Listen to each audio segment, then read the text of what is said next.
اس کے پاس دینے کا کوئی تسلی بخش جواب نہیں تھا. اسے گولی لگی ہے تبریز. افضل خان کے ان لفظ نے تبریز کے پیروں تلے زمین نکال دی تھی. اگر میری بیٹی کو کچھ ہوا افضل خان تو میں تم لوگوں کی اینٹ سے اینٹ بجا دوں گا. یاد رکھنا میری بات. تبریز خان غصے اور دکھ سے پاگل ہو رہا تھا. تبریز یہ وقت ان باتوں کا نہیں ہے. بس دعا کرو کہ ہم اس کے لیے دعا کر رہے ہیں. اس وقت ہم اسے نیشنل ڈیفنس ہسپتال لے کر جا رہے ہیں. تم بھی فوراً وہاں پہنچ جاؤ. میں بھی آ رہا ہوں اور دعا کرو کہ میری بیٹی کو کچھ نہ ہو ورنہ میرے لیے ہر رشتہ بے معنی ہو جائے گا. میں کسی کا کوئی لحاظ نہیں رکھوں گا. اگر میری بیٹی نہیں تو میرے لیے اس دنیا میں کچھ بھی نہیں. تبریز نے دہاڑتے ہوئے فون بند کر دیا. عروف کی حالت اب گرنے والی ہو رہی تھی. خدا کا واسطہ ہے بتا دیں کیا ہوا ہے. اس کی آواز دم توڑ رہی تھی. تبریز خان نے اسے تڑپ کر اپنے گلے سے لگایا. اسے محسوس ہو رہا تھا کہ اس کا اپنا دل پھٹ جائے گا. تبریز خان نے نہایت بہادر اور مضبوط اصاف کا مرد تھا مگر اس وقت اس کی سرخ لرزتی ہوئی آنکھوں میں دیکھ کر عروف سمجھ چکی تھی کہ اب کچھ بھی ٹھیک نہیں رہا. بتائیں نا کیا ہوا ہے. ابیرہ کو گولی لگ گئی ہے. اسے اسپتال لے کر جا رہے ہیں. یہ سنتے ہی عروف کا سر چکرا گیا تھا. وہ ایک دم لڑکھڑا کر وہیں ڈھیر ہو گئی. اس کی آنکھیں بند ہو چکی تھی اور وہ بے ہوش ہو گئی تھی. تبریز خان جس کی اپنی آنکھیں آنسوں سے لبریز تھیں اسے فوراً اٹھا کر صوفے پر لٹایا اور اسے ہوش میں لانے کی کوشش کرنے لگا. تقدیر کا کیسا قہر تھا کہ ایک ہی وقت میں اس کی بیٹی زندگی اور موت کی جنگ میں لڑ رہی تھی. آج کے شریک ہاتھ صدمے سے نڈھال تھی. تبریز خان نے لرزتے ہاتھوں سے پانی کا گلاس اٹھایا اور صوفے پر ڈھیر عروف کے چہرے پر چھینٹے مارے. عروف ہوش کرو.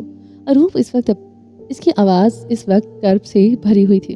چند لمحوں بعد عروف نے کراہتے ہوئے آنکھیں کھولی تو سامنے تبریز کا دکھ سے بوجھل چہرہ تھا. ہوش آتے ہی اسے وہ ہولناک سچ یاد آیا اور وہ دیوانہ وار رونے لگی. میری بیٹی, میری ابیرہ خان, ہمیں ابھی جانا ہوگا. میری بیٹی کو کچھ نہیں ہو سکتا. اگر اسے کچھ ہوا تو میں مر جاؤں گی. وہ سسکتے ہوئے اس کا ہاتھ تھام کر کھڑی ہونے کی کوشش کرنے لگی. تمہاری حالت ٹھیک نہیں ہے عروف. تم گھر پر رہو, میں جا رہا ہوں. نہ. تبریز نے اسے سنبھالتے ہوئے روکنا چاہا. عروف نے تڑپ کر اس کی جانب دیکھا. میں کیسے رہ سکتی ہوں. میری بیٹی زندگی اور موت کے بیچ چل رہی ہے اور میں یہاں گھر بیٹھی رہوں. خدا کا واسطہ ہے مجھے ساتھ لے کر چلے. میں تڑپ کر مر جاؤں گی. تبریز خان اس کی ممتا کے آگے مجبور ہو گیا. اس نے عروف کو سہارا دیا اور دونوں گھر سے باہر کی جانب لپکے. گاڑی گیٹ سے باہر نکلی تو فضا میں ایک عجیب سی بوجھل خاموشی چھائی ہوئی تھی. عروف نے گاڑی کی سیٹ پر بیٹھے بیٹھے ہاتھ جوڑ لیا اور اپنے رب کے حضور گڑگڑا کر دعائیاں دینے لگی. میری اللہ, میری کسی گناہ کی سزا میری بیٹی کو مت دینا. میرے مالک, میری آزمائشیں آپ ختم کر دیں. کیا ایک ماں کا بھٹکا ہوا قدم اس کی اولاد کے لیے اس قدر سخت ہوتا ہے؟ میری اللہ, میری خطاؤں کو معاف کر دے. میری بیٹی کو زندگی دے دے. وہ بلند آواز میں رو رہی تھی. اس کا پورا وجود بری طرح کانپ رہا تھا. تبریز خان چاہ کر بھی اسے دلاسا نہیں دے پا رہا تھا. وہ خود اس وقت اندر سے ٹوٹ چکا تھا. گاڑی کی کھڑکی سے باہر دوڑتے مناظر دھندلا رہے تھے, بالکل ان کی زندگی کے مستقبل کی طرح. کیا ابیرہ کا ہاتھ ہمیشہ کے لیے ان کے ہاتھ سے چھوٹ جائے گا؟ کیا وہ ایک امید ختم ہو جائے گی کہ وہ کبھی اپنی بیٹی سے مل سکیں گے؟ قدرت اس کا جواب جانتی تھی مگر اس وقت گاڑی کے اندر کی فضا اس قدر بوچھل تھی کہ سانس لینا بھی محال ہو رہا تھا. تبریز خان نے رفتار بڑھا دی جیسے وہ تقدیر کی ریس لگا رہا ہو. مگر سے معلوم نہیں تھا کہ ہسپتال کی دہلیز اس کا سامنا کس بھیانک منظر سے ہونے والا ہے.